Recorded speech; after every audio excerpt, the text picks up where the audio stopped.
هبي أنصار الهدى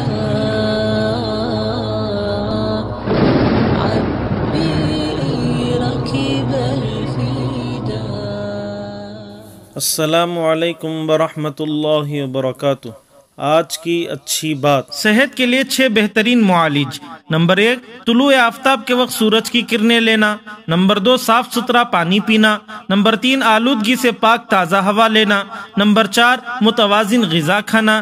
نمبر 5، وقت پر آرام اور پرسکون نیند کرنا۔ نمبر 6، ورزش اور چہل قدمی کرنا۔ اپنے بچوں سے یوں کہا کریں، اب سو جاؤ، صبح فجر کے لیے اٹھنا ہے۔ ایسا کہنے سے بچوں کے دلوں میں نماز کی اہمیت پیدا ہوگی۔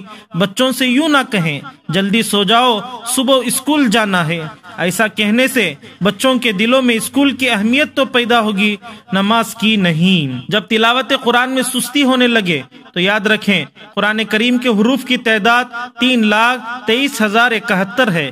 رسول اللہ صلی اللہ علیہ وسلم کے فرمان کے مطابق ہر حرف کی تلاوت پر 10 نیکیاں لکھی جاتی ہیں۔ اس حساب سے ایک رکوع کی تلاوت پر تقریباً 5,000 نیکیاں، یہ قرآن کریم ختم کرنے پر تقریباً 30 لاکھ نیکیاں، ایک پارے کی تلاوت پر تقریباً 1 لاکھ نیکیاں۔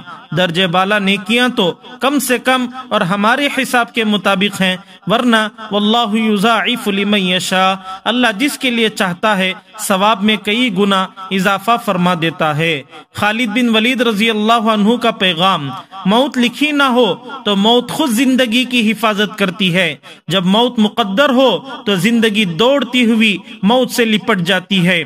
زندگی سے زیادہ کوئی نہیں جی سکتا اور موت سے پہلے کوئی مر نہیں سکتا۔ دنیا کے بزدلوں کو میرا یہ پیغام پہنچا دو کہ اگر میدان جہاد میں موت لکھی ہوتی تو اس خالد بن ولید کو موت بستر پر نہ آتی۔ میٹرو میں سفر کے دوران ایک عورت کتاب پڑھ رہی تھی، سامنے بیٹھا اس کا چھوٹا بچہ بھی کتاب پڑھ رہا تھا۔ تبھی بازو میں کھڑے ایک شریف آدمی نے عورت سے پوچھا، آپ نے اسمارٹ فون کی جگہ بچے کے ہاتھ میں کتاب کیسے دے دی، جبکہ اس وقت بچوں کو ہر وقت اسمارٹ فونز کی ضرورت ہے؟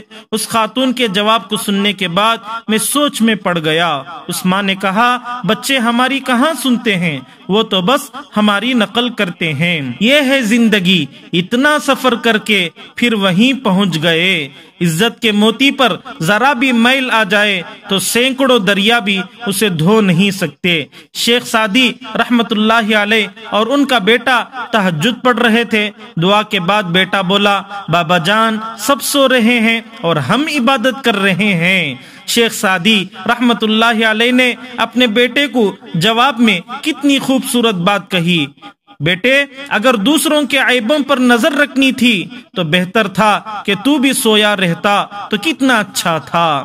گاؤں چھوڑ کر شہر آیا، فکر وہاں بھی تھی یہاں بھی ہے، وہاں فصلیں خراب ہو رہی تھی یہاں نسلیں خراب ہو رہی ہیں۔ اللہ اللہ اللہ اللہ